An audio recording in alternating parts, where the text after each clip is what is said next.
Hello and welcome into the Sorare Data Show. I am Andrew Laird. You can find me as Lairdinho on Sorare. Today, joined by GatorGuy231 and NepentheZ to talk about some plans. Nep, as the music started, actually before the music started, you started, what is the term I'm looking for? Beatboxing? Beatboxing? Onomatopoeia? I don't think that's right either, but whatever the word is.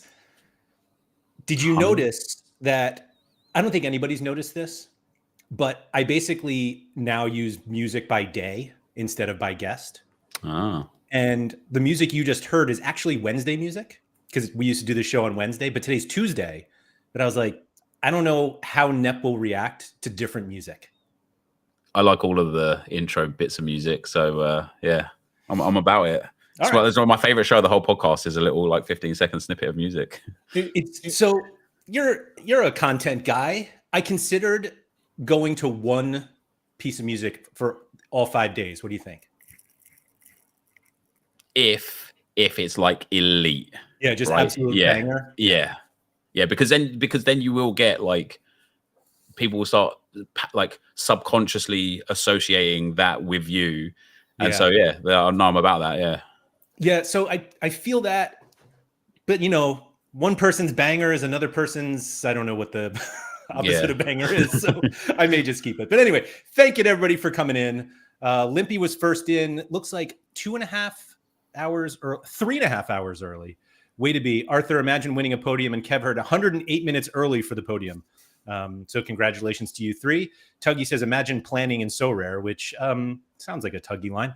Arthur, imagine convincing yourself that you're obligated to win just because you have a plan. I don't know. Mike says, I don't even have one. While Ben says, it baffles me when people play with no plan. I like this one. Sorare Soul. The plan is simple. Identify the 1,000 cards you want, set Sorare Data price alerts, buy them all under your budgeted price, then fail to deploy the cards in the correct lineups each week. I think that's it. Daniel Cooper says, having a plan is easy. Being disciplined enough to follow through and not get distracted by other plans is near impossible. Hold on, can we replace I think we that could just with... read this chat, and this will be the whole show. I want to replace that line, though. Distracted by other plans, and to go distracted by other deals. Ideas, deals, yeah. Thanks, everyone, for coming in. Let's see. Yeah, Kushe, Tobias, Bob, Parrot Press, It's Wilson, Mike Baston, Pineapple, Donut, and Gator. Oh, is that from the Croc Dude? Yeah. Even though Sean tried to steal that Croc Dude thing by saying he invented them. So remember, let's go. A Nep stream. Nep's the reason I own K-League JPEGs. There you go. I mean, he's the reason I got into Sorare. Same thing. David Harkin, first-time listener, long-term listener, first-time live viewer. Good afternoon, all. David, thank you for coming in. And another David Marshall, Sorare Holland. Everyone's here. Love it. Love it. Surface. Oh, my gosh. I feel bad. I was Philly Dilly. Always feel bad for the new guys. They actually show up for noon show at noon. It is noon for me, but yeah, apologies for that. Jordan, Anthony, let me just get through these. Nixon, Carey, Quagatoon. Are we convinced Sorare has a plan with the changes being implemented? Yes. Halogen, yes, there's different music every day. 5 days, 5 different musics. You need a theme tune up to the level of match of the day. I don't know what that sounds like, actually. There's no way you don't know match of the day. No way. I think there's a very good chance I don't know it. No. Unknowns, I love getting to watch one live, but now wondering what I'll listen to on my hour drive to work in the morning. That is always the tricky one. Keith is all over that one.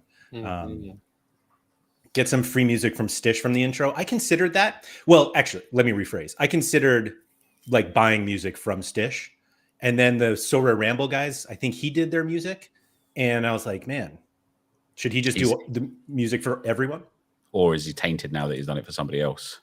Yeah. Not my words. Not my words. Rikamon, what's up?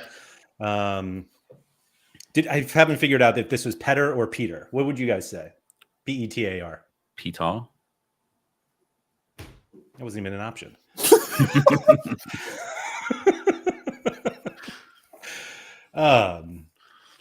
Very much an English thing. Match of the day's lead. It's got to be on the internet, right? I don't know.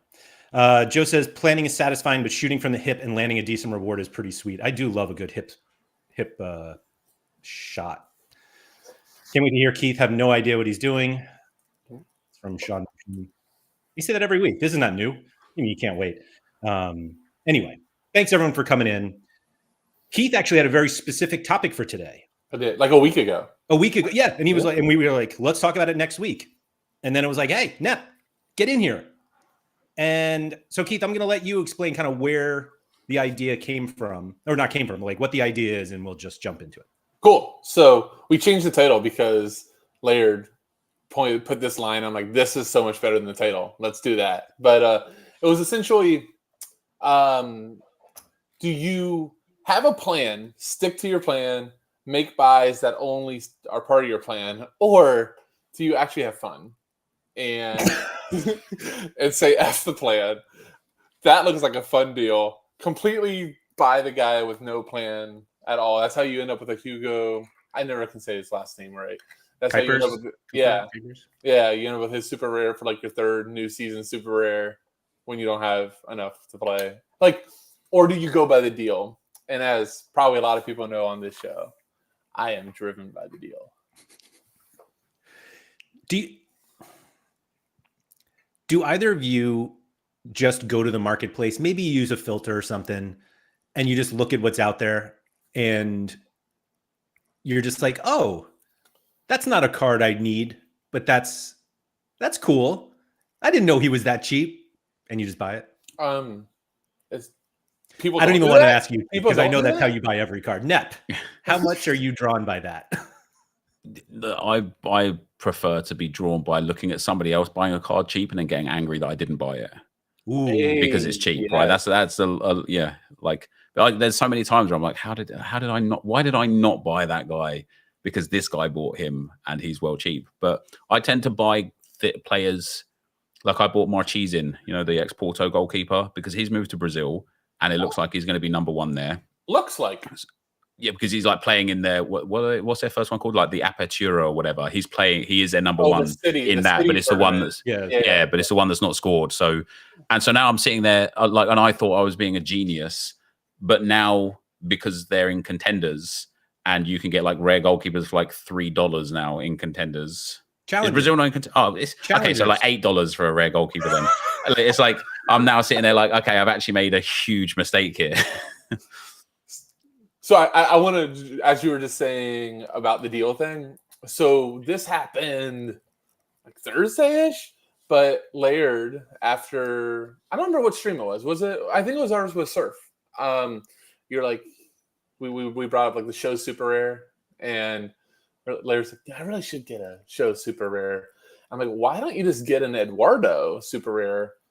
It's probably half the price, not even knowing. And we looked it up, and immediately, like 10 minutes before, one went for what felt like a really good deal, right? We were like, oh, like that is what Nep's talking about, where you're just like, I would have loved that card for that price. He had no part of my plan, but now that I see the price, he should have been in that plan.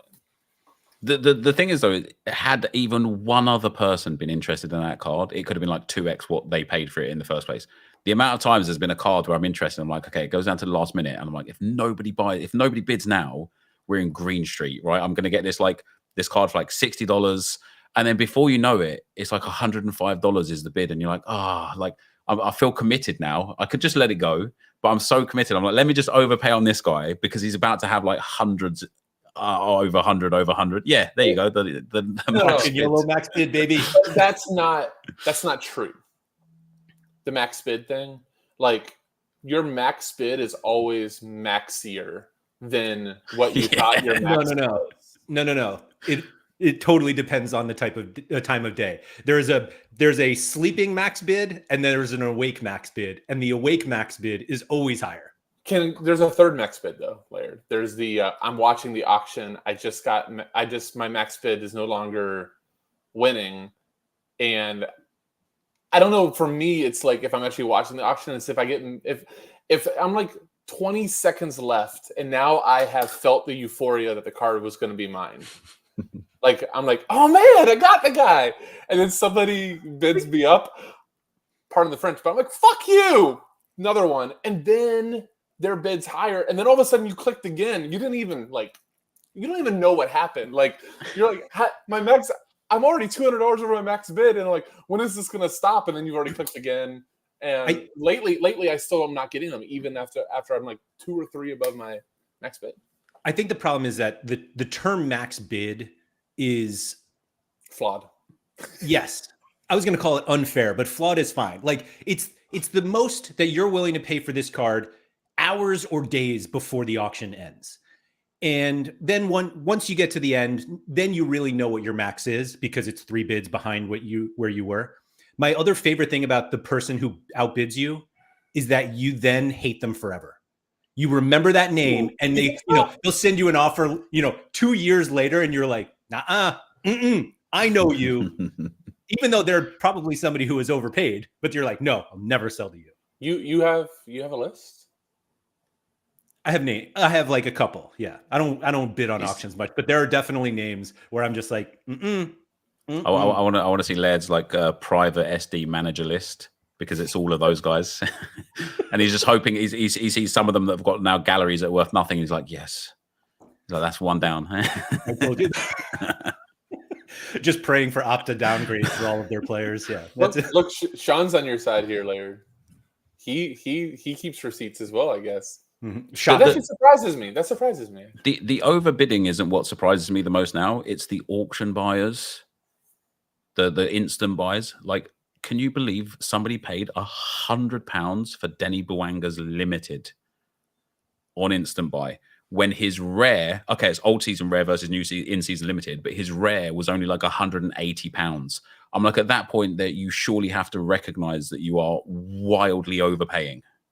Is that an app thing though? Is that like? Yeah, and then sometimes I also think I hope that this continues because it buffs the pockets of Sorare, which continues the platform for longer. Sure. Right. Yeah. Well, that was actually. I know you haven't caught up. That was actually like my big thing. Like as I was listening yesterday, Laird. Like I want to bring that up just a little bit here. But you were talking about, okay, a lot of these unique people are going away, but they're going to come to super rare, and maybe prop up super rare values, which is great. But also, like for the longest time that I've been on the platform, uniques are like the main moneymaker. Like being able to all of a sudden get 80 ETH for one card, that's a lot of super rares to pump back up. So that was like my only thought. Like, what's your take on that, Laird? Because I know you were like big proponent yesterday on, it's good for the super rare market that more people are interested in the top end supers.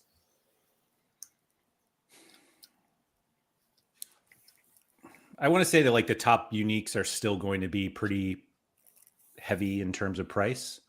And so it's those lower tier ones that are zero. And I guess you can make the point that there are enough of them that's a problem. But I feel like the top one, I mean, obviously we see like that Mbappe went for a lot less.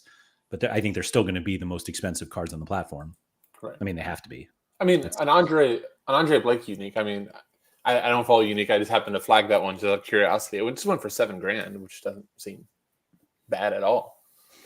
Did Andy buy it? Andy.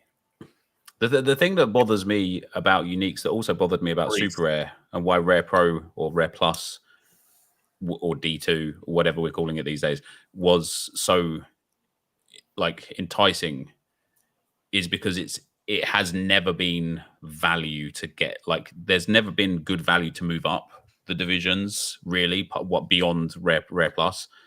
And now with the prize pools that they've issued for like unique, I even just look at that and I think you are like putting up a lot of risk, and the opportunity of winning is so small. I know it's small as well, the lower levels, but the risk is way lower, and yet the prizes are almost on par at every level. Almost like the discrepancy between risk versus reward just significantly increases up the ranks, and that just turns me like that makes me sit here and think I would actually sell all of my super rares right now if I could, and if I got like quote unquote market value for them, and just play rares and limiteds, because I think the risk aversion is way better there.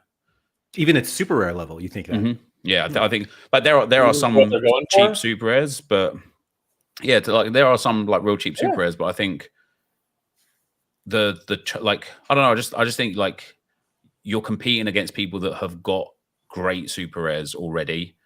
And there's not that many like the prize pool doesn't pay down enough to the point where I would think that over a course of a year or a cycle of a season or something that I would ever be able to yield really anything unless I did that a whole shoot from the hip and just hope for the best. And I don't think that's an appropriate way to play the game at those levels, whilst I do think it's a lot more reasonable, limited and rare. What if the card you want the most, you got the most killer deal ever at super rare? Would that change your plan? No, if it depends. Like, if the deal was that good, I would buy it to sell it and then just use it in rare whilst I waited to sell it. Or even in limited, just to look really cool. You know, imagine running like 4 limited cards and then like a super rare Kai Havertz as your 5th, just because. That does not sound like a good idea, actually. Yeah, that's it. Nobody's looking at that and be like, damn, I wish I had that. Now, if you wanted to flex like a messy super rare down limited, I'd call you a moron, but also go, okay, you're flexing. We need to flex elsewhere if that's where we're flexing. I think the tricky part of what you said, the get the cheap super rare because it's underpriced and you can sell it later for more. I don't think that's ever worked. Yeah. In the history of the platform. And it definitely doesn't work in list store. Right. The list store play is impossible. Because you just never have the opportunity, it feels like. Because then, you go from a lineup to going, oh, that's a great card. I probably need to train him up. And you just keep this. I remember the show we did a while, or I don't remember when it was. I can look it up, but I'm too lazy. When Zarchi got an Mbappe rare for like 40. Yes. And we were like, did the site break? What happened? Like, we couldn't believe how cheap that was. And everyone was like, no, it just, that was a one-off. Like, don't worry about it. And then it went back to 5, by the way. There was there was like one sale right afterwards that made everybody go, okay, look, let's go. We're fine. We weren't fine. I always get baited in by that, where I buy a card and I know like I've got a good deal because whatever, I feel positive about this card for one reason or another, and then over the few days after, his price trends up and I'm like, yes, I knew it, he's going to be a G, and then the hype bubble bursts and everyone's like, oh, this guy's like way too expensive for the scores that he provides, and then you just see that curve come straight back down to like half of what you initially paid for it at a good deal, and you're like, what's happened here? How has it gone this bad? Well, we literally just had that with Steve Clark super rare. Oh yeah. So I'm going to talk in ETH terms just because I'm trying to get fiat. I'm really trying to get there. It's still really hard for me. But so I'm going to talk in ETH here. But like, he had just sold 2 days before, unless ETH hadn't moved too much. Like, had gone up then back down. But like, I had like 0.2. I sent out a couple pretty crappy offers comparatively to that for like 0.14, 0.15. And one guy was nice enough to respond. He's like, hey, I need a little bit more. One just sold. I'm like, I saw that. I'm way too terrified that this is going to come down. Like, I see the trajectory. This is what I'm going to give you. I'm like, I'll add a little bit more. 0.16. That's it. And then I had to run into an appointment. I'm like, I'm going to send you the offer. It's no big deal. If you want to take it though, go for it. And then I came out of the appointment. He had taken it. Laird's like, that's what a Steve Clark got. I'm shopping for that. It has not been 5 days, and there are multiple underneath myself. Yep. And so it's just like, it's a weird reset. I try to say this a lot. Obviously a lot of people know that the stream know, like, I sell houses, and I always try to remind people, just because one person paid a price, yes, we're using that to help baseline what your home or your card is worth. That doesn't mean there's another one. Yeah. And if we do everything else humanly possible, sell the card or sell the house, and nobody's buying, either something has to change economically within the site, or this is coming down if you really want to get rid of it. This is the Mbappe chart. So Zarchi's buy was right here, See? 4.5 ETH. The one before it was 8 ETH. So it went from 8 on January 6th. And then what is that? 2 weeks later, 4.5. It did go back up to almost 6 ETH. And then it did not go. Isn't that January when ETH crashed, though? That's turning to fiat, yeah. Come on. That's 60,000. Jeez.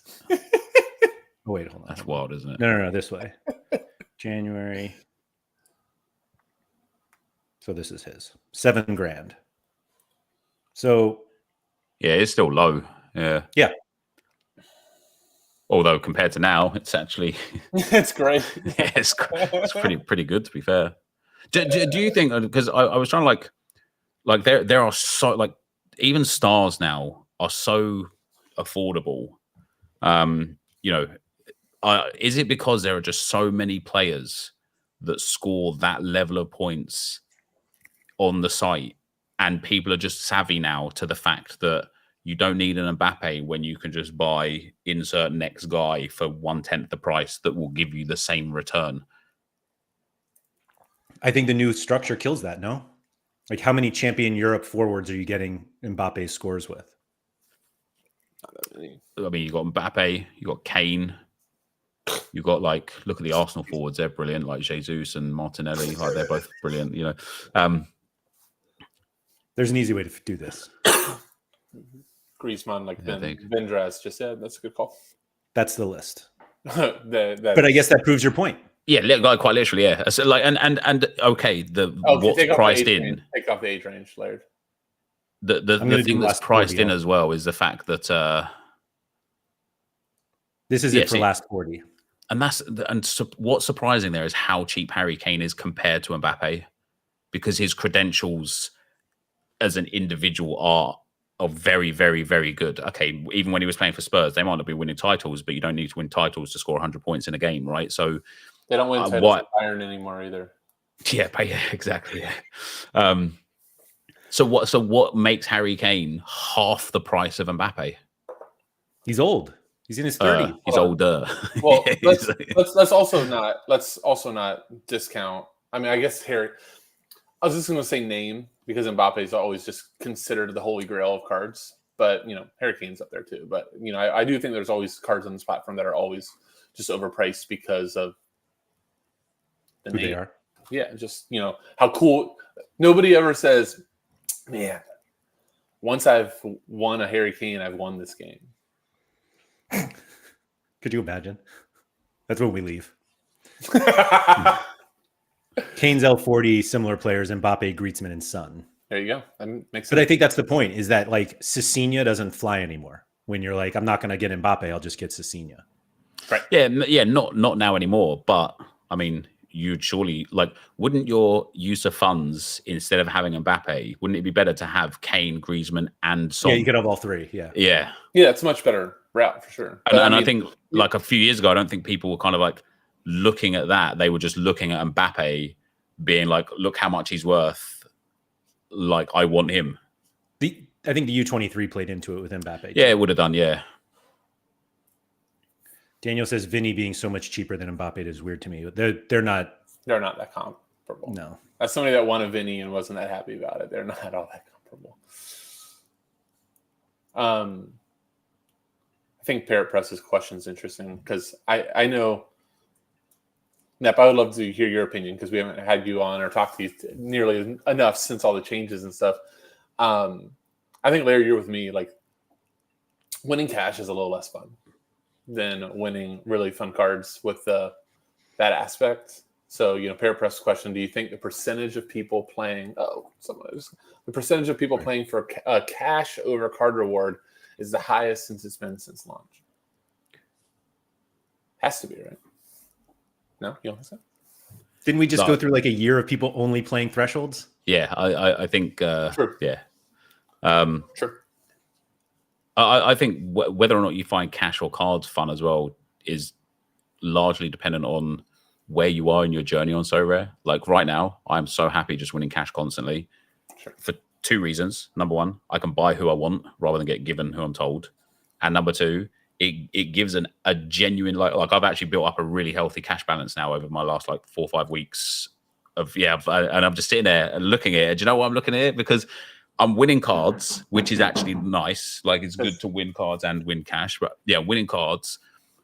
and good cards as well. I've won a few stars in the last few weeks and stuff, which is brilliant. But I know how much I've invested into this platform, and to see a good portion of that in cash on the platform makes me feel a lot more comfortable with what I've invested in the platform. You could always just deposit too. That makes the number go up. You could, yeah. It does, yeah. Just double my investment in, pretend that bit doesn't exist, and be like, look, I'm basically back at square one. Yeah, I'm even. Yeah. So I want to do a fun story and then get reactions. Laird may know a little bit of it, but not the full bit. So our good friend Tuggy, because Tuggy's just always such a great subject. He wins. So this is going to go back to the topic of the show about like the plan. He won a Walker Zimmerman rare new season. It's pretty excited about it. I think, Laird, I don't know if you remember, it was like a tier 2 or tier 3. Yeah, tier 3. Good win. It was a good win. So immediately he bought a Joe Willis rare, who immediately gets benched, but like not like full bench, just rotation for midweek bench. They like to get like, you want to edit? Willis wasn't the next buy. Oh, is there one I missed? Oh no, he bought the backup goalkeeper. That's right, he bought the backup goalkeeper. The one of. And then Willis. And then last night, as I'm falling asleep, I get a message from Tuggy. Let's go! And I'm like, oh gosh, what is it? Sam Surridge, who's the forward, who's okay, former EPL guy. And he goes, well, I guess I need a Hani Mukhtar now. And I'm like, Tuggy, did you make a plan based on a win? And he's like, I think I might have. Go ahead. That's exactly what Sorare wants. Like, absolutely. That is to a T why we have card rewards and why they will never go away. Because he won some tier 3 center back from the US, and all of a sudden he is 5 cards deep. Who's injured for 6 weeks? He has not gotten to play him yet. And now he is 5 cards deep, including a backup goalie. My favorite was he's like, I'll get the backup just in case. Immediately Willis gets benched, and he's like, hey, I've got a starter. And I'm like, and you have a backup now. Like, you still have what you had. Well, no, I think the best part, I think, on that same thread, I was just like, Tuggy, you actually don't have a goalkeeper anymore because you have no clue who's starting anymore. Yeah, that's the worst. worst. I do think it will normalize. I do think it's Willis. I think it was, getting a good backup some games when they had a midweek. So I actually don't think he's like screwed or anything. It was just hilarious. Yeah, Toby said making a plan based on the fun reward is the best, in my opinion. Is the best, though. I agree. I love it. I've definitely done it. So this is not a shot at Tuggy. Like, I don't mind it at all. I don't think Nashville is a bad, like, we've actually talked about, like, when you stack teams, if you can actually, like, get a team that, like, almost at every line of position has just, like, one guy that's pretty much up there, that's, like, a really good thing. So, like, Willis, top, third percentile MLS goalkeeper, same with Zimmerman. Hani, probably a little overrated, but, right now he's on a horrible run, so maybe you get to go up. Yeah, I think we're all. Surridge is fine. And then, don't then do the, what was it? The best PSG stack is Kimmich. So don't get another Nashville from here. Like, you don't need to get a 5th one. I loved it. I think it's fun. Like chat is saying, but it is the whole, do I make a plan or do I let a deal or a reward dictate what my plan is? And for that example, it was definitely I've started moving into the Carl Schruher stack now. The NepentheZ team. It's easier to say. So I won Nobel last year. Then I won NepentheZ this season when he wasn't doing great. And then their striker, like Zvitskvade, whatever his name is, who's a banger, by the way, he was like $13 for his rare in season. I was like, this is absurd. And so I bought him as well. And now I'm like, okay, I might as well now go for like a defender and a goalkeeper and just have the full collection. But I'm not going to, because I have no, I'll tell you why, right? I have so many classic cards for Challenger and Contender, and for Challenger and Contender, and not enough in Champions, because obviously Champions is where you can field all the lineups under the sun. but in challenge and contender, it's only 3 each. And I'm like, I am so overburdened in these areas. 6. Right? Because you could do like Premier League, Bundesliga, La Liga, and well, no, because I don't have in seasons. I only have classics. Yeah. Because if you have too many in seasons, you can always play them in classics. Yeah, that would be great. Yeah, but I have just got way too many classics. And so I'm really hoping that you could have 6 Arsenal classic lineups. Yeah, and I will. Yeah. Yeah. Maybe even, I might even try and put them into the special weeklies as well, because on that week where they pop off, I'm winning the site. I'm literally so rare, just going to sign the deeds over to me and be like, here you go, it's all you.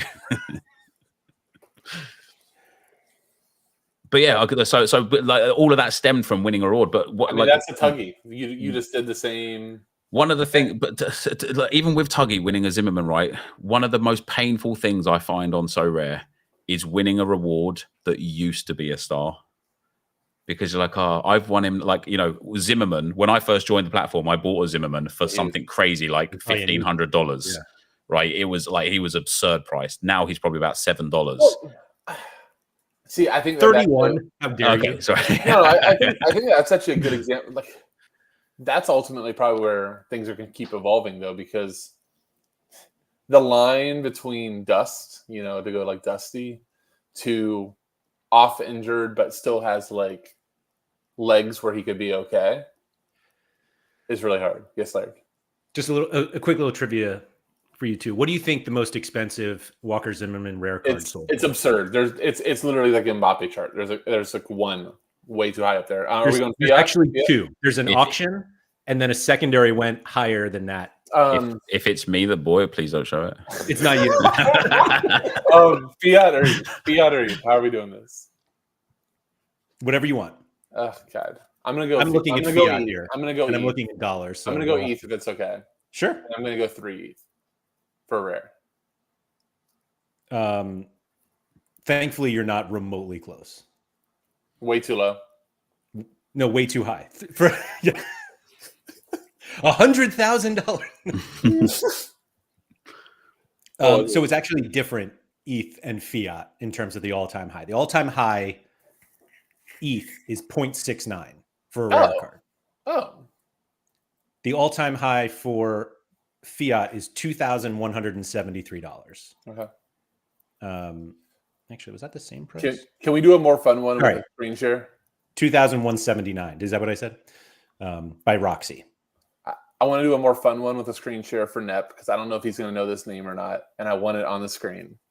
Nep, there is a defender who was U23 at the time in the MLS. He did not have a card. They released him, and the one of went for one of the most absurd price.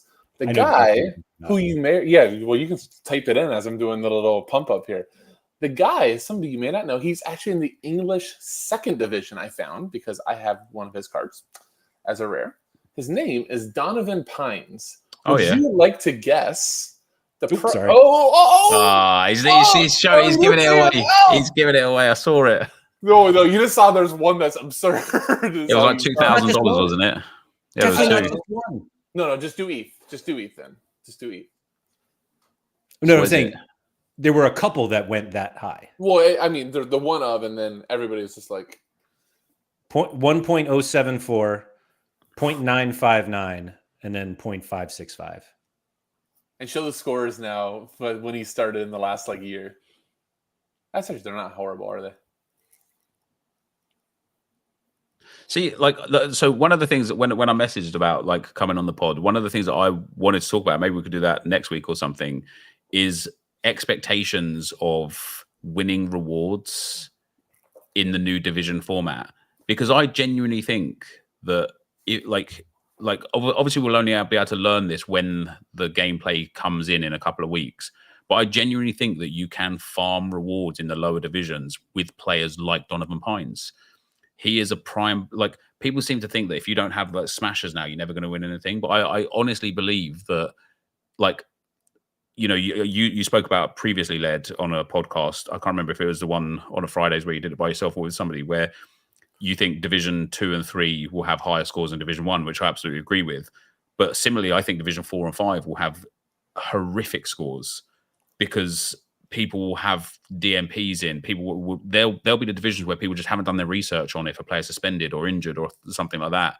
And if you've got like Donovan Pines-esque players in a lineup that's consistently in and around Division 3 or Division 4, I genuinely think not even necessarily the card rewards that will be exciting, but the loot boxes where you can get more and good stuff from there. I honestly think that those sort of players will have good value in giving people the perception of winning, even if what they're winning is terrible. And maybe like a tier 5 rare, that perception, that feeling of like, oh my gosh, I've just got a card in Division 4 is enough for me to make people think that they're winning. But I also think it will be easy to do in those divisions.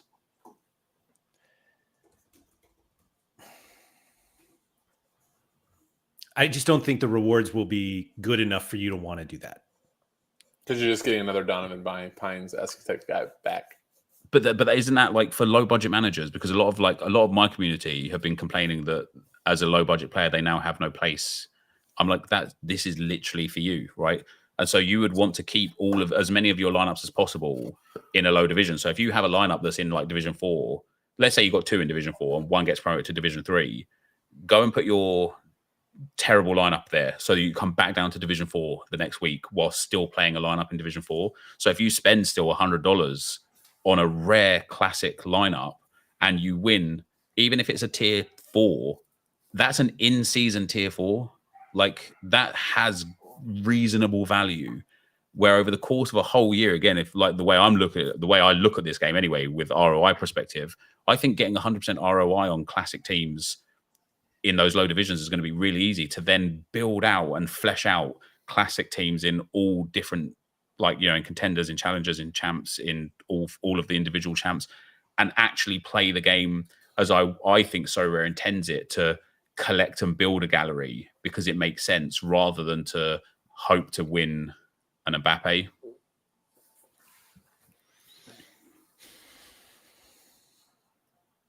I just want no part of Division 4.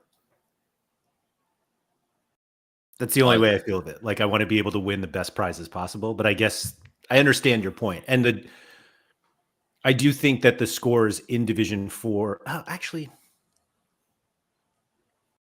I think to win Division 4, you still need a very high score. Yeah, I agree with that. Yeah. So go ahead.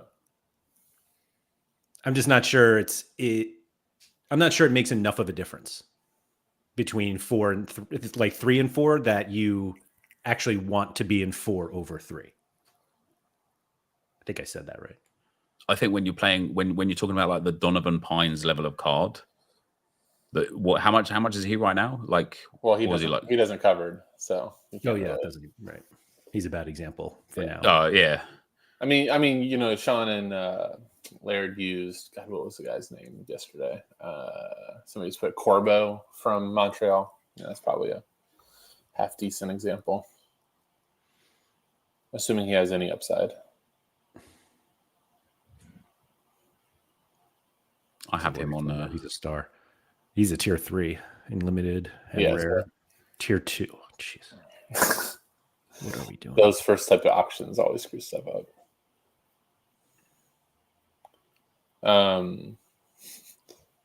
So I think there's a lot there, Nep. I think I agree with the decent stuff, and there's probably a lot that I don't agree with. I'd say that here's the first thing. I think that's where Laird's going. Tier 4 and tier 5 right now, there's some serious ugliness in those. And like, you literally can, I mean, I've been selling tier 3s right now for $15-20. Tier 4s and tier 5s are like $5, $7. And, I think that's a harder ROI to churn. Like, it's there, right? It's not zero. So it still is technically a return on the investment. I think first off, some people have a really hard time of selling a card for $5 to $7, especially if they've been on the platform for so long. Hi, Laird. Yep, me too. Yeah. I don't. I've actually adopted this new strategy, which sounds like I have a plan. I do not. But please don't confuse this for a plan. No, literally, that's just what I was gonna say. As I'm saying that, I'm like, wait, that sounds way too plain. But literally, if it's not a guy I've heard of or I care about, or like on anybody I would ever expect to make a team, I'm not even going to Sorare data anymore and looking up the valuation. I send it to the couple bots that I know are truthful, and whoever offered me the most money it's gone. It's just out the door. I don't even want to know if I got 10. What he was sold for 2 weeks ago. That's where the pain sets in. And you're just like, I should hold this guy. It's like, no. You are going to hold him in your gallery for 2 years and never use him. Or use him one time and he's going to wreck a lineup. Not make it. He's going to wreck the lineup. Get the money, store it, have the ability to do something. So I think if people actually did sell, yes, that's an ROI mechanism, but it's really, really slow. And I think the speed, if people start comparing it to what we used to have, that's a problem. I will also say that this is my agreement with your example about tier 4 and tier 5. I absolutely think there's players like a Donovan Pines. I wish we could use a better example. Maybe somebody in chat can come up with a higher upside type of defender or midfield that has really low lows, but can peak out that score.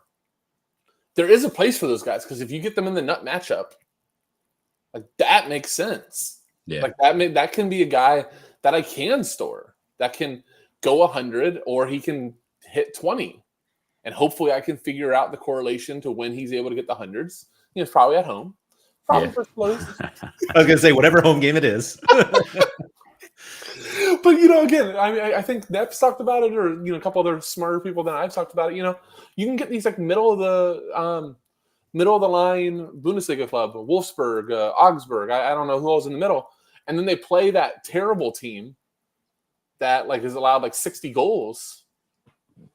They can bang, that can be a matchup. Maybe it's only 2 or 3 times a year, but if you're able to get like a whole team like that for a very reasonable outlay, and especially if you're keeping a lineup in a low division, when you get those matchups, and it still doesn't guarantee you a victory. And of course, if everyone adopts the same strategy, you're going to have lots of different banging matchups that week as well. It could still all go wrong.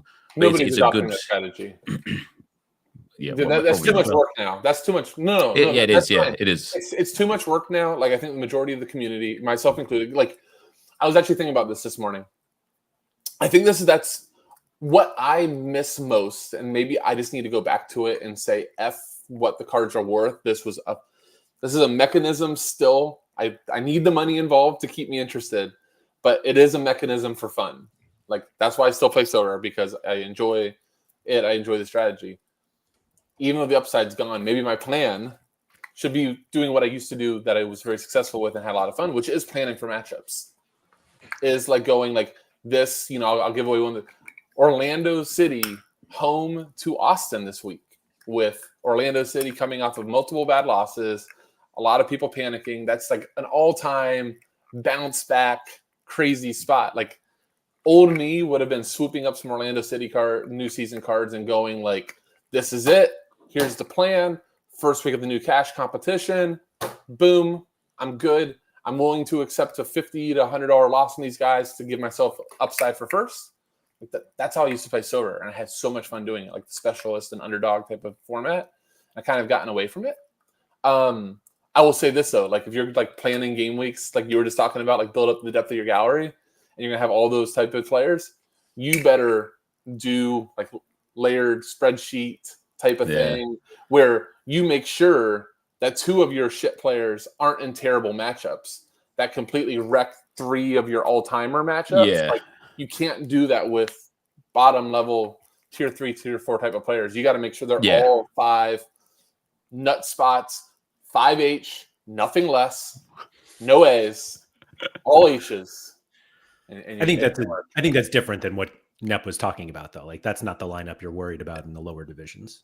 Yeah, I do think so, and I do genuinely believe, and we will have to. They must have run tests or whatever, but I also believe that the number of maybe they haven't. The number of players in each division, you don't even have to place in the card rewards to get the loot boxes. But what are you expecting out of those bottom loot boxes? Seriously, like genuinely not a lot. Tier 5 rare cards. That's what you get. But it's like what I like the idea of as like, you know, I've always been like the rags to riches style of things, like whether it were, you know, my ultimate team, like content in my own personal life, like it's always been like rags to riches. And I love the idea of like getting 3 loot boxes from Division 3 or Division 4 over the, you know, a couple of times a month, whatever. And then at the end of the month, having like 40 or 50 loot boxes stored and just doing a massive opening and being like, look, if I even get like 5 cards here, like this is going to be insane. And yeah, like, and it, like just the idea of like, there will be a guy, because I've looked on SD and I've looked at what people won out of the loot boxes from the 270 special tournament before, and there's some guys who were like so far down the list of like the reward level that hit the best cards out of the loot boxes, and it's going to be for me like so good to see, and I'm like willing it to happen that somebody, you know, finishes 25th percentile in Division 4 and hits a tier 2 rare in season that just happens to be someone coming off the back of an injury, like a David Alaba or something, that ends up being worth a crazy amount. And it's like, this is what Sorare should be about. It's like enjoying all aspects. Even if you're a low budget manager in a low division, you still have that prospect of hitting something. So I love that, but you know what the problem with the guy that loot boxes into a David Alaba? He'll tag Sorare and bitch that David Alaba is out for the season. Yeah, probably. Yeah. You give me an injured player. Do you think people will be upset about what they get? I don't think they'll be upset about what they get. 2024. It's 2024. I think they'll be upset about what other people got that they didn't get. Like, yeah, I think Nep is right about that. He's like, oh, I had a 1% chance of getting something, whatever. But this motherfucker over here just put it behind me, and he got You know what? Hold on. Let's go on there. Apologies. And he does streaming content. Oh, yeah. Oh, man. I wish so read my rewards. Honestly, every time I get podium, I get the worst possible option. I'm like, do you know what, guys? If you just gave me the best possible option, it would entice people to spend money on your website. Nep, can you please tag how much better we all will be if we get good rewards? Nep, can you please tweet that on your next reward? Like do the video capture and just be. Imagine if you would have given me Mbappe here. Yeah. What that would do for your site. Yep. Right. You want marketing? Here's the marketing. Sora Soul said it's going to be the same guy who outbid you at the auction that wins that great card. Sora Juju said, "How long can you wait with getting your rewards? Is it limited, or can I technically wait? I think you can wait the rest of your life." Yeah. I believe, because Sean has told me, there is a big whale on the platform who hasn't opened a reward in like 2 months. Laird, do you remember this? Do we know who it is? Yes. I think I can guess. Name. Okay, I think I can guess who it is. Yeah, don't name names. Okay. Does it matter? I mean, you didn't name names, so I thought there was a reason that you didn't want to say it, Laird. Yeah, I don't know why I didn't say it. Okay. Who do you think it is, Nep? I think it's Roxy. And there was what was there? There was one like really killer. I mean, there was a Sane super rare in there. There was like a Pooch. That was the funny thing, is that I went through and I was like, he doesn't need to open these. There was a few, but like you said, there was a lot. Yeah, there was a lot that he didn't need. Laird, do you remember there was somebody that got really pissed at SData, I want to say like 2 years ago, that was doing the stashing their rewards. I think he tweeted it or something. I definitely talked to you about it. And yes, he was really so Nep. I don't know if you saw this. He was like, I'm stashing all my rewards for the end of the month, and then I'm going to open them. I want to say he might have been a content person that maybe may not do content, but SData, stop showing me what I won on his reward screen and like on your gallery, because SData knows what it is. Everything. When I finished second in All-Star Rare Plus behind Sean, or Champion Europe Rare Plus behind Sean, and Sean told me he had won Mbappe, and I was looking at the other options, and I was like, I would take any Premier League in season. That would just be great. But specifically like a Rodri, I'll take like another Edison, although he's injured now. I'll take Harry Kane. I got like my stream was already like preempting and pre-warning me that don't get too gassed because it's not that good. And I got Ter Stegen. And I was just like, I was so sad because he's also got Saudi rumors now and stuff. And I'm like, oh, come on, man. Like, it just couldn't have been worse. It couldn't have been worse. The cash was nice, though. Always is. Yeah. Yeah. So, Sean, if I sit there and I thought to myself, if Sean didn't put that lineup in, I would have won Mbappe. Mm-hmm. So, if he just gives me Mbappe, it's like the same. You know, he could just give me Mbappe. He could just be nice, couldn't he? He could just be nice and just give me Mbappe. The fact that you think Sean, the fact that you think Sean of all people would do that. Yeah. Well, we all have dreams. Sean's literally probably responding back, Nep, I will be really nice to you, but what will you give me in return? He said, if it makes you feel any better, I literally bought Madison that week and had to beg Bellama to sell me Son for 3 days. I don't know why that would make anybody feel better, but no. That he put in work. That he had a plan to fuck you, Nep. That was why you're supposed to feel better. That he planned. Yeah, it took him time to actually like put this together. Yeah, right. What I will say though is the Arsenal collection for me has started yielding me so much more than I ever thought it would. Because when I bought it, we were like, all right, not great. Yeah. And this last few months, we've been amazing. And it's like, damn, I love it when a plan comes together. And like you bought them were the cash competitions already going on? Like the Premier League special? It was when they introduced, that first the first one, right? Yeah, I bought them for that. It was also like if you didn't get your money back then, it's like there were no more opportunities. And then they instituted the full one and you just won that one. Cleaning up, it's nice. Yeah, cleaning up is nice. I heard. I would have no idea.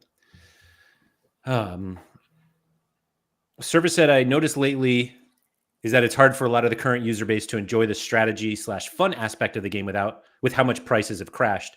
It's a very hard mental hurdle to overcome. Could not have said that better. Yeah. That was literally what I was just talking about too. Like, but I think I want to say, if my time allows it, to go back to it, because I absolutely love planning for like a game week and just going, here's this little advantage. Go ahead, Laird. I have to know. You just said I love planning for game weeks, and every Thursday you're like, fuck, I gotta make because I don't plan it. That's literally half the time now in months. That is the first time I look at the game week.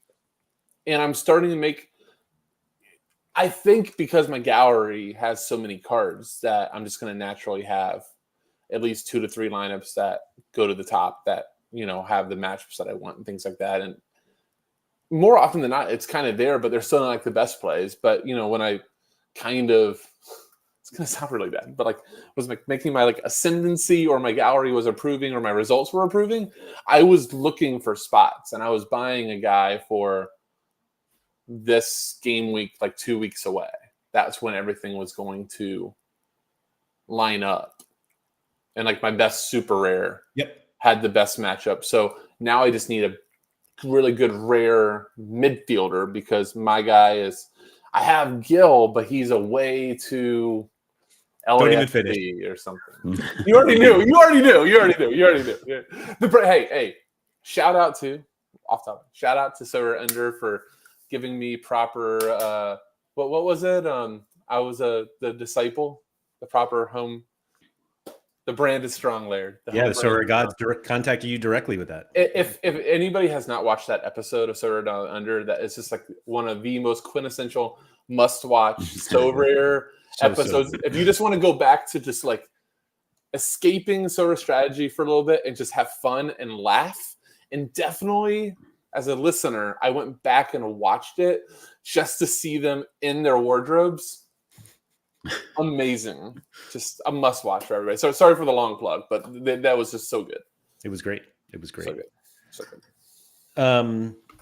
Somebody asked earlier, I think it might have been Mike Baston, what is the difference between a strategy and a plan? And I had no answer to that because you were like, it wasn't a plan, it was just a strategy. And it was like, what did you mean by that, Keith? I have You no don't even idea. know. I mean, I think to me, I think plan is like long term. I think like, you know, Yeah. versus like I don't know, or maybe it's vice versa. Maybe strategy is long term. I don't know. One of the two.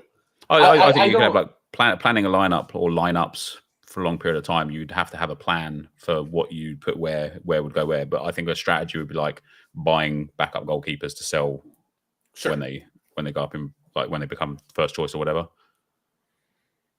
But so Kusje, 1256. Problem is there is no long term anymore. And so I literally was just thinking this is I talk to people like in my like circle, and I see people always planning long term. And I do think the reality between long term strategy building, as we've gotten like so many cards in the site, especially in limited and rares, is long term strategy building is never going to, it's so rarely going to lead to like the optimal set of matchups for the given week. And I do think short term planning can. I completely agree with you, and I will add that I think long-term planning on Sorare has never been a viable strategy. It shouldn't have been, but everybody always thinks it does. Mm-hmm. One of like my biggest mistakes when I joined Sorare was planning like for a long term, and it makes it more painful when the glaringly obvious comes back and smacks you in the face. But it's like when I was buying even like rares and things, and it's like there's going to be 100 more of these next year, and you don't think about that at the time. You just think about it in the moment and apply that to a year down the line. And that was one of the reasons why I haven't bought for the new MLS tournament, is because I've been burnt so many times buying in the hype when something new comes, and it's never worked out, unless it like worked out down the line, like with the Arsenal collection. But the Arsenal guys that I bought for that moment, it didn't work out for that moment. I got lucky with it somewhere else down the line. And so, yeah, I think looking back and seeing these glaringly obvious things on the site and being like, if I just planned for like a month, 4 game weeks or 8 game weeks, whatever, you might have a lot better success, not only in terms of what you could and couldn't win, but also in terms of like the fluctuation of the values of the cards that you buy. You've got way less chance of them just completely like nosediving.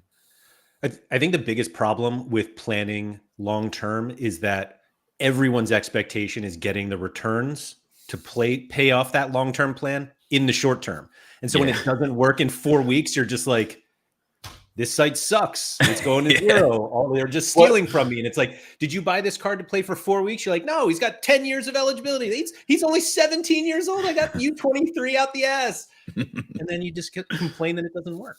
What do you guys consider long-term versus short-term? That I see a couple of people posting in chat. 7 days versus 8 days. I would say short term's like 1 to 2 months, and long term's like 12 months plus. Oh my God. You have so much more patience. I was going to say, did you join the site yesterday? We're going to be on version 3 of the new season stuff by that time. Yeah, well, and that's the other thing is like, even when I first joined again, it's like All-Star was great. You could put a common in there in All-Star Rare. You get Threshold in there. Like I was sitting there. Mattered. I was sitting there grinding my common division, not because I cared about winning the commons, like the limiteds that you could out of the commons, which I did a couple of times, but because I just wanted to keep getting those star goalkeepers, man. Like give me another goalkeeper for you just wanted an Allison goalkeeper at that time. Exactly that. And it was like in my head, I'm like, wow, this is amazing. I'm just gonna this is gonna be me for the rest of my. I'm gonna be the greatest Sorare manager ever, winning All-Star and winning like, I can't remember what it was back then for winning it. I don't think it was $50. It was like point. No, it's 0.01, 0.02. 0.02, yeah. And because ETH was like $10 billion in ETH, you like honestly, you could buy a house every time you hit a threshold. It was great.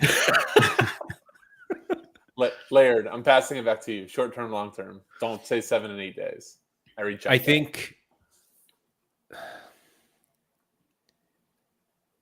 I don't think what I do is, I don't think I long-term plan. I'll put it that way. Or if I do, it's because somebody else has determined that whatever every card that I try to acquire is towards a goal of making my current gallery better for today. I'm not looking at fixtures months ahead of time. I'm not looking at promotion and relegation of like, oh, this guy's going to get relegated. So, and if I want to play him in challengers or contenders, let me go. Like my gallery is at a point now where I am trying to improve each piece. Like every card I have there is a better one somewhere. And so I don't think I long-term plan at all. But hold on, I got to catch Lairdin. One thing he said there. He does not plan for promotion or relegation, but he does plan for promotion and relegation playoffs. Which are in the next 5 weeks. Well, short term. Like that, which is short term. I would consider that long-term planning for me. 6 weeks. Okay. So that, I mean, I think that's long-term for me too. And I think that short-term is like the next 2 to 3 game weeks. Probably 2. I don't think I've ever looked past 3 at this point. I had sorry, carry on, Keith. Finish. No. I'm going to deviate now. No, please go for it. I had a realization when I was looking at England got some friendlies coming up, and the team got picked or whatever. And I went on to FOTMob. I started looking at all of the teams, like France's team and like Argentina's team, and I thought, do you know what would be a great way to play this game? Just buying like the core best 10 or 15 players for all of the best nations that exist, because Mike Maignan, one of the best goalkeepers on the platform. And then when France play, one of the best goalkeepers on the platform. Like, you're going to have coverage through all Champions League events, because guess who plays in the best teams that are still left in the Champions League? All the best players that play for their best nations, right? You're going to have coverage for the Euros, for the World Cup, for the AFCONs. You're going to have coverage for the best teams across like the actual leagues, and you're just never going to miss. And I was like, damn, what a strategy that would be to just focus. I feel like you just said buy the best players. Like you, not the best players. You dressed it up in this really nice wrapping paper that's about international, and you literally said buy Mbappe, buy Kane. But guess who's one of the best players on the platform that doesn't fit in there? Like Carlos Hill, right? You wouldn't buy a Carlos Hill because he doesn't play for Spain. But guess what? He's not one of the best players on the platform anymore. That's the whole thing. Okay, let's find a best player on the platform. No. Nep, you're misunderstanding what I'm saying there. A guy in Challenger is no longer one of the best players on the platform. But I think you've got players in Champion. I think you'll have players in Champion as well that are really high in the rankings that aren't playing for their international team. I think that's going to be harder to find in Champion. Let's see. I'm curious, but well, more recently, not so much, but Grimaldo. But Pierre-Lise Melou. He's the 5th best player in Champion Europe. Okay. And he wouldn't even sniff the French team. Okay, I will. He actually is a banger. Jesus Christ, he's so good. Outrageous. I'm so angry that I didn't buy that card. Because you had him. That's with your other favorite card guy, right? Your Del Castillo. Yeah. That's like one of the stupidest things I've ever done was not buying that card 4 months ago. Anyway. Yeah. But I'm going to agree with Keith that you literally just said buy the best players, and you're choosing to not buy like 4 of the 20 best players, and like that's okay. Like you're buying them, like there's a reason to buy those players, and there are peripheral benefits that you get from those players, and you're buying them for the periphery and getting the benefit of the regular. Like you're buying Mbappe for like 6 games. And you're getting extra 40 from Ligue 1 and the Champions League. Yeah, that's that's what I'm looking at. No, I'm not saying buy them for the international breaks. And it effectively, it does come down to exactly what you just said. No. I'm not saying that I would buy these players for when international comes. No. I'm saying that is the benefit you get by buying the players that are on the international listings, right? Is that you get the benefits of when international duty comes, they also play. But it's not about just when they play. Like, look at this midweek, right? You guys both claimed that you couldn't even put a full lineup out because you don't have the best players from the nations. And I don't just mean the Frances, the Argentinas and stuff, but the best players, even from the minor nations, South Korea, having their like best Japan. 11, Australia. Right?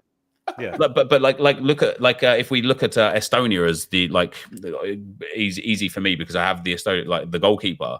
But if you look at Estonia's roster, they've got like 4 players on Sorare.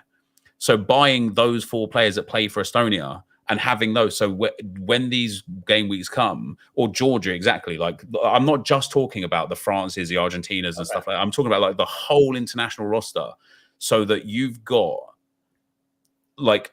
Yes, you are buying the best players as well, but you are also buying some quite terrible players that have incredible game weeks in weeks like this that will cost you like pennies to the dollar. Well, yes and no. I love where you're going with that, but ultimately, when that same game week France plays Faroe Islands, you're playing. Then you have all the French players. Yeah, that's great too, right? I feel like you're masking this idea, which is fine. Like I think Laird and I are agreeing with you. But you're like masking it with the international being the tertiary benefit, but reality being like the guys that bang during international weeks or the guys that bang during the regular weeks. Yeah, during the regular weeks. Yeah, no, I do agree. I absolutely agree with that. But for me, like the reason why like it kind of like was an epiphany moment for me, genuinely, right? Yeah. Please tell me why. Right. We should all buy Kylian Mbappe cards. Okay.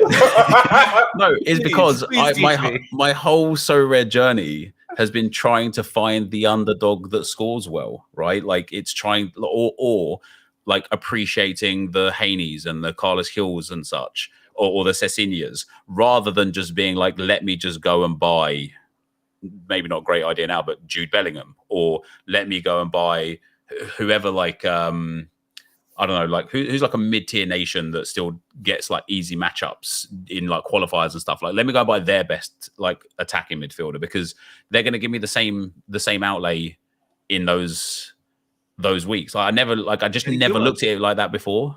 And for me, it was like I wonder if my strategy would have been a lot better. I wonder if I would have won a lot more if I just bought the best players from each nation rather than the best players per se. I think you're just missing out on like your Estonians. Like you're buying Carl Hein to play him. Well, I mean, I bought him for the Arsenal collection. I mean, I just had him. Those types of players, you're only getting the benefit 5 times, 6 times a year. Well, and not even sometimes that. Yeah, no, that is true. I mean, you would argue on your like your thing that you should have Australia's stack. I mean, I suppose if they're like really limited, good, that would have come. Well, no, they have enough. Okay, just yeah. The problem is you're having to buy what's the dude's name? Lester Harry Suter, who plays. Oh, he's expensive, isn't he? Who plays 2 to 3 times a year for Australia, which you don't even know that it's covered because it used to not even be covered. You know, you're having Matt Ryan. Matt Ryan's the one guy that he's good in Challenger and he's good here, but then you're having to get all these other. Sorry to my Sorare down under brethren, but you're getting all these really shitty players that aren't even like good for the second Bundesliga. Like you're having to get Jackson Irvine in there. That's the only name I'm going to be able to pull out of my hat right now. But you know, and then you're competing all caps, in the weeks with the worst reward pools as well.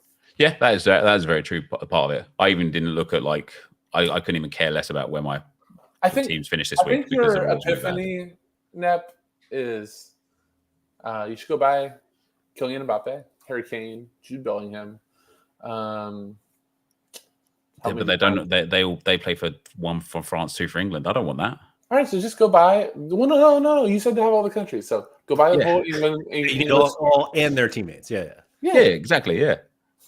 Easy game. I was as you were saying this, by the way, I was like thinking in my head, I feel like you just did like the Sean Newsham line that he started out with Chicago Fire, and he's like, you know what was more fun than Chicago Fire?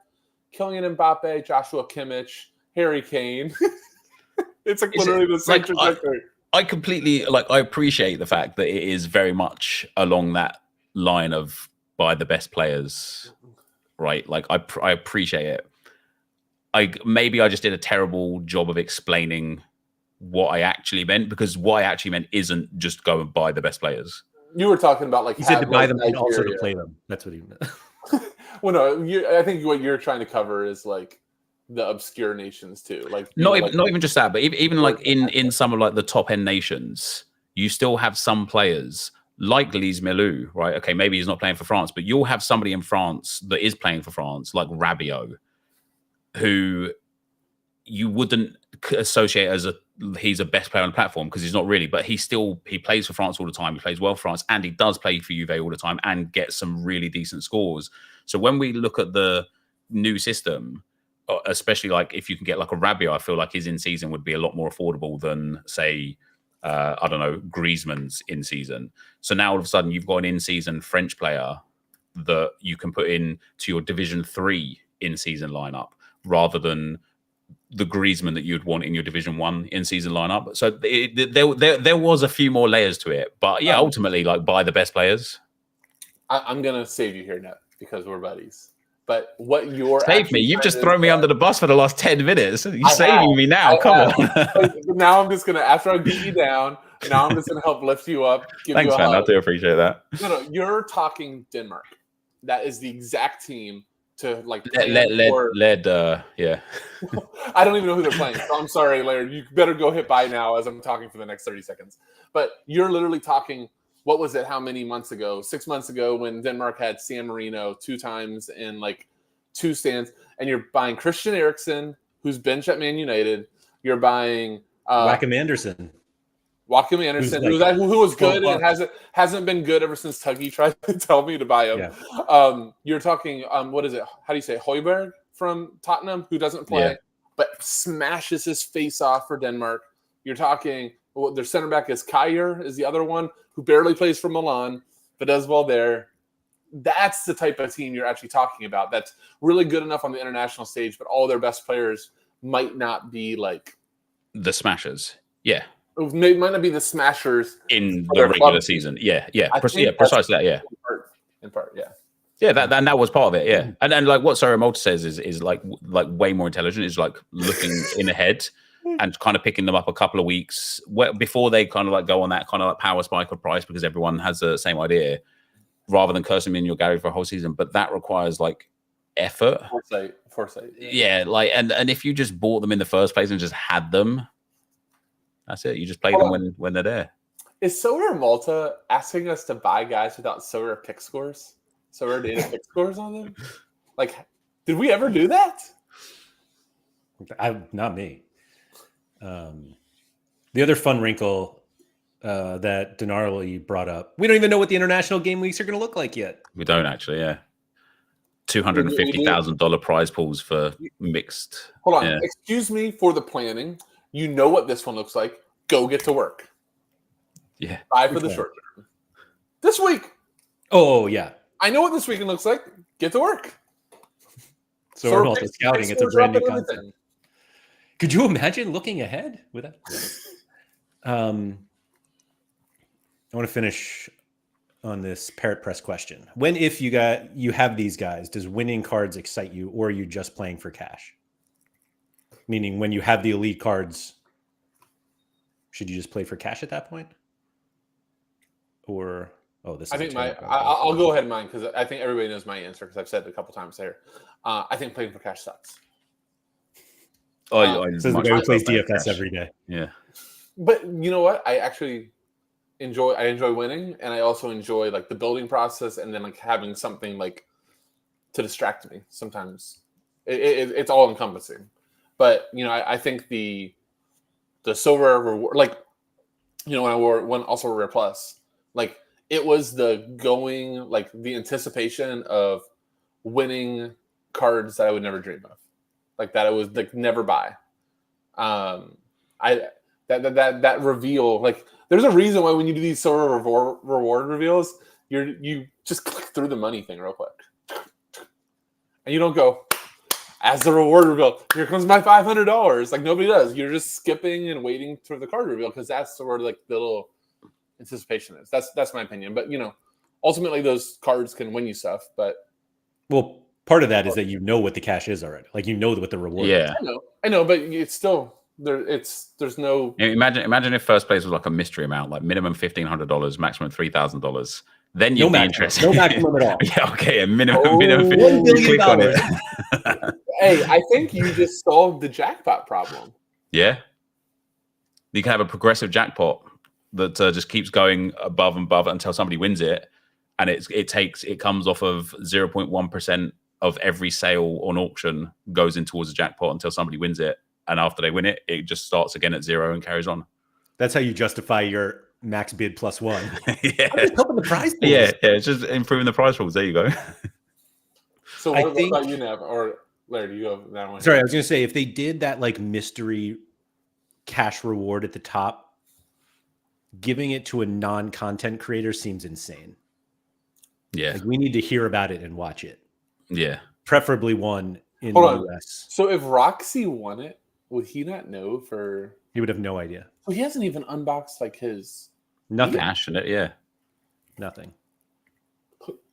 You think he would go in and open the cash and leave the cards? That would be amazing flex. That would be kind of. That would Do you be think it's the because most he just- amazing, like, do you think it's because he just doesn't care anymore because Yeah. prices are so low that he's like, who literally? But he has to gives a care about the shit? cash, or why is he submitting lineups? Something to do. Maybe that's the fun part. Maybe it's just maybe actually winning is like what he gets out of it. Maybe it's like, yes, I won. There you go. What did you win? That doesn't matter. I won. That's all that matters. I'm just better than the other people. Yeah. That's all. Yeah. And realistically, and that kind of goes back to like Parapress's question. Like he has every card you would want. So like winning another one is just like, great. Yeah, who cares? Another Yeah. one. So did we just prove that winning cash doesn't matter that much because he's just like, Well, when you have that much cash, I don't think it matters much. then why are you even playing? It's a fun game. So no, I want to hear before you end, Laird. So do you still think winning cash sucks compared to winning a card, or like that winning a card is much more fun than winning cash? I think those are two different things. Oh, yeah? I think winning Like, cash is don't group fun, them? but I think winning cards is much more fun. But I mean, it's not even comparable. I think because my experience of winning cards has been generally terrible. When I That's win fair. one, it's so bad that I just much prefer the cash. Yeah. If you had won Mbappe, do you think you'd totally change? No, it didn't need to be Mbappe. It just tends to be that, like, you know, you winning a star, but you're getting a star that's like almost out of the star pool, and is like Ter Stegen's actually on a downward trajectory out of star as well. It just feels crap. Like, because in another week from now, he might be a tier 1, and that's not a star at that point. It was in the moment, but yeah. Yeah. I understand that. I'm also just picturing the thumbnail of the I won Sorare when you have your Mbappe card and it's your pick. Like that's had you won Mbappe, like we would have gotten that video. Yeah, I would have loved to win Mbappe. Yeah, I actually didn't upload the video. I think where I won Ter Stegen because I was so like dejected. I was so unhappy with my reward that I was like, no, like nobody wants to see this. Like this, like if I was watching somebody else win a £700 card and be unhappy with it, I'd be like, where do you get off? Like, so yeah. Yeah, I didn't. I agree. Even though Keith's just dying to watch Sean open up shitty rewards. Only person that's ever admitted that is Mike Baston. Thank you very much. Fair enough. Well, at least publicly. Yeah. Fair enough. Anyway, thank you to everybody for coming. If you could please like, subscribe, all that good stuff. Shout out to Quinny. Yeah, so I think we did a really good job of completely ignoring or at least not giving an answer to any of this. But yeah, make sure you have a plan and a strategy and, do as we say, not as we do. So yeah, I said that right. Anyway, Keith, Nep, good to see you. And we'll see you guys around.